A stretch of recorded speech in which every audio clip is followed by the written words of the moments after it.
Hello everyone, welcome back to my channel. आज के इस वीडियो में हम बात करेंगे 6 से 7 महीने के बच्चों के डेली रूटीन और डाइट चार्ट के बारे में। जनरली बच्चों का जो सॉलिड फूड है वो शुरू किया जाता है 6 महीने के बाद, लेकिन कुछ बच्चों का 5.5 महीने में, कुछ का 5 महीने में भी शुरू कर दिया जाता है। तो इसकी टॉपिक के ऊपर मैं ऑलरेडी एक वीडियो बना चुकी हूँ कि बच्चों का सॉलिड कब शुरू करें और कैसे पता चलेगा कि बच्चा सॉलिड फूड के लिए रेडी है। उस वीडियो में मैं अच्छे से एक्सप्लेन कर चुकी हूँ, तो आप वो वीडियो ज़रूर देखिएगा। और इस वीडियो में हम बात करते हैं पहले डेली रूटीन के बारे में और फिर हम बात करेंगे उनके डाइट चार्ट के बारे में। मान लीजिए आपका बच्चा सुबह उठ गया 6 से 7 बजे के बीच, तो सुबह उठते ही सबसे पहले बच्चे को सिर्फ और सिर्फ क्या देना है? दूध। ब्रेस्ट मिल्क सबसे बेस्ट है। अगर आप ब्रेस्ट मिल्क नहीं दे पा रहे हैं किसी वजह से तो फॉर्मूला मिल्क।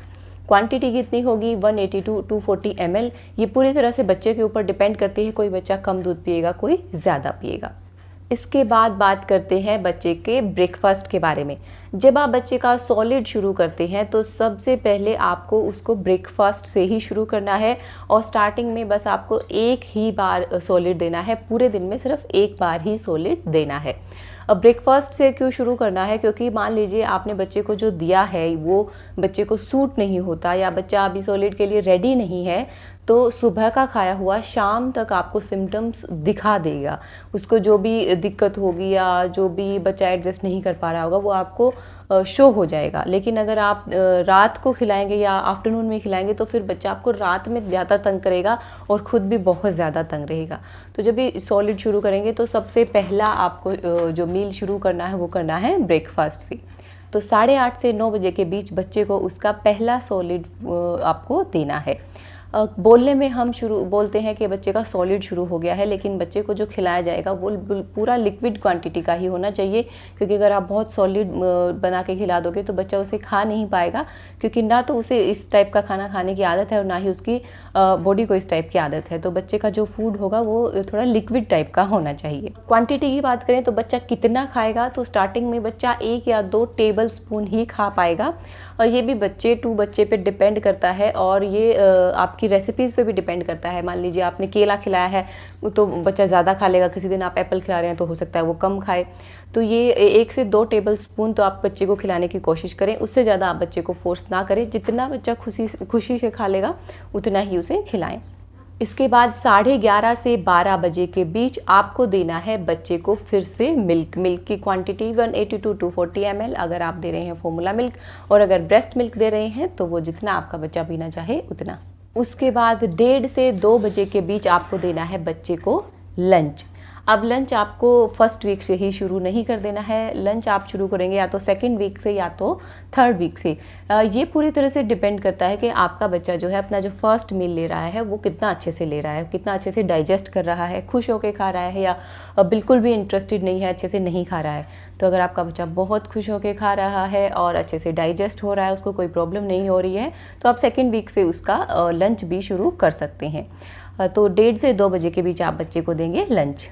उसके बाद शाम को 5 से 5:30 बजे के बीच जब फिर से आपको उसको देना है मिल्क, ब्रेस्ट मिल्क या फॉर्मूला मिल्क, क्वांटिटी रहेगी सेम। अब बात करते हैं तीसरे मील के बारे में, यानी कि डिनर के बारे में। डिनर आप शुरू करें या तो 4th वीक से या तो फिर 7 मंथ, जब बच्चा 7 मंथ का हो जाता है तब से।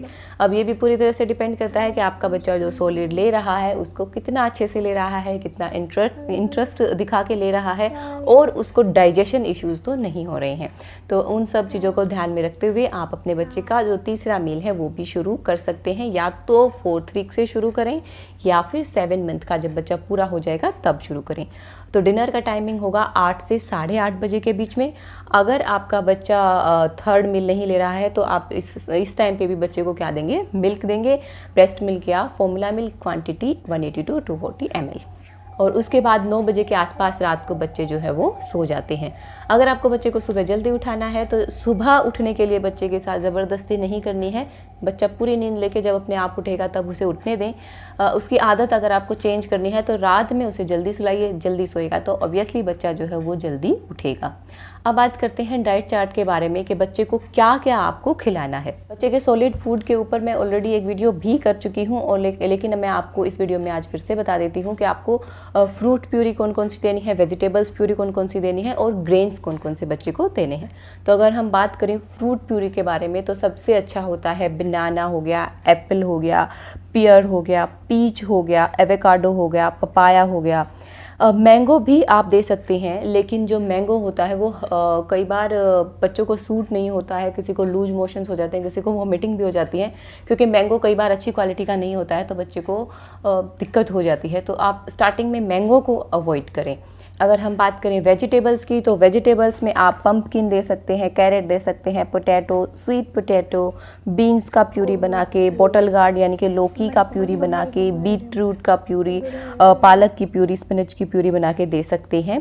ये सब वेजिटेबल्स की आदत बच्चे को शुरू से ही होनी चाहिए और ये सब बहुत हेल्दी भी होती हैं। अगर हम बात करें ग्रेन्स की, अनाज की, कि अनाज में आपको बच्चे को क्या क्या देना है, तो उसे दे सकते हैं राइस का पानी, या फिर राइस को एकदम बहुत अच्छे से पका लीजिए, काफ़ी ज़्यादा पका लीजिए, ताकि जब आप उसको स्पून से ऐसे प्रेस करेंगे तो वो एकदम प्यूरी टाइप का बन जाए, एकदम मैश हो जाए, उसमें कोई भी टुकड़ा राइस का बचना नहीं चाहिए। इतना अच्छे से आपको राइस को पकाना है, बिल्कुल उसको मैश करके बच्चे को खिलाएं। दालों में सिर्फ और सिर्फ मूंग दाल बच्चे को देनी है, कोई और दाल बच्चे को नहीं देनी, खाली मूंग दाल से शुरू करना है।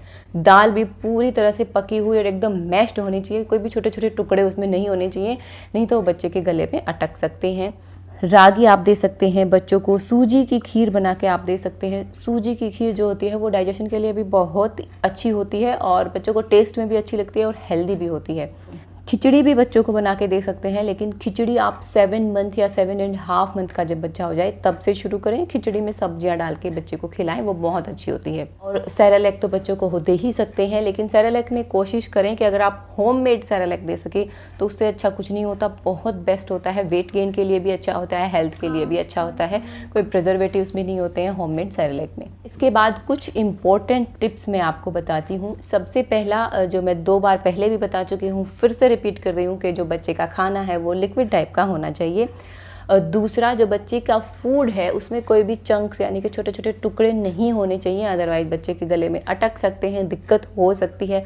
तो बहुत ध्यान रखना है कि जो बच्चे का खाना है उसमें कोई भी टुकड़ा ना बचा हो, चाहे आप उसे छान के दें, चाहे आप उसको बहुत अच्छे से मैश करें।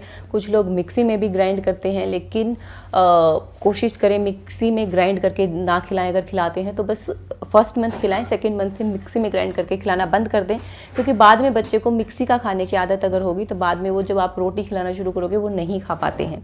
अगली और सबसे इम्पोर्टेंट टिप है हाइजीन, यानी कि साफ़ सफाई बहुत ज़रूरी है। बच्चों को अगर इतनी सी भी गंदगी चली गई तो उनको इन्फेक्शन हो जाता है, लूज मोशंस हो जाएंगे, वॉमिटिंग हो जाएगी, फीवर हो जाएगा और इन्फेक्शन बच्चों के केस में बहुत सीरियस हो सकता है। तो इतनी सी भी गंदगी बच्चे के खाने में या मुंह में नहीं जानी चाहिए। तो बच्चे के खाने में, बच्चे के बर्तनों में साफ़ सफाई का बहुत ज़्यादा ध्यान आपको रखना है। जो बच्चे के लिए आप पानी यूज़ करते हैं वो पानी भी बॉयल वाटर यूज़ करना चाहिए। बहुत सारे लोग सोचते हैं कि आरओ का पानी सेफ़ है, बच्चों के लिए वो भी सेफ़ नहीं होता है। सबसे सेफ़ होता है बॉयल वाटर। तो पानी को कम से कम 5 मिनट तक उबालें और फिर ठंडा करके किसी बर्तन में डाल के रख लीजिए, वो पानी सबसे अच्छा होता है बच्चों के लिए। नेक्स्ट टिप है कि जब आप बच्चे का सॉलिड शुरू कर रहे हैं तो सबसे पहले उसे शुरू करेंगे मॉर्निंग से, ना ही लंच से ना ही डिनर से, मॉर्निंग से ही शुरू करना है। पहला मील हमेशा मॉर्निंग से शुरू करना है। पहले 1 से 2 वीक आप सिर्फ उसे मॉर्निंग का यानी कि एक मील देंगे, उसके बाद 2nd वीक के बाद आप उसका लंच शुरू कर देंगे और 4th वीक से या 7th मंथ से आप उसका 3rd मील भी शुरू कर देंगे। इस चार्ट में, इस रूटीन में मैंने बच्चे का नहाने का टाइम इंक्लूड नहीं किया है, क्योंकि वो हर किसी का डिफरेंट होता है। आप अपने अकॉर्डिंग जब आप फ्री होते हैं उस टाइम पे आप बच्चे को मसाज और बाथ ज़रूर इस चार्ट में ऐड कर ले। मसाज बच्चों के लिए बहुत ज़रूरी है। अगर आप बहुत बिजी हैं तो कम से कम वीकेंड पे बच्चे का मसाज ज़रूर करें। तो एक चार्ट पेपर लीजिए, उस पर रूटीन बना के अपने रूम में चिपका दीजिए और बच्चे के उठने के और सोने के टाइम से ही ये रूटीन बनाइएगा। इस रूटीन में बच्चे को एडजस्ट करने की कोशिश ना करें, अपने बच्चे के हिसाब से रूटीन एडजस्ट करें। तो आई होप मेरे इस वीडियो से आपकी और आपके बच्चों की काफ़ी हेल्प हो, आपके कन्फ्यूजन बच्चों के पहले फूड के बारे में कुछ दूर हो। अगर मेरी वीडियो अच्छी लगी है तो वीडियो को लाइक करना मत भूलना, शेयर करना मत भूलना और चैनल को सब्सक्राइब करना मत भूलना। मैं ऐसे ही इन्फॉर्मेटिव वीडियोस लेके आती रहूँगी। तब तक के लिए नमस्कार, खुश रहें, अपना और अपने बच्चों का ध्यान रखें।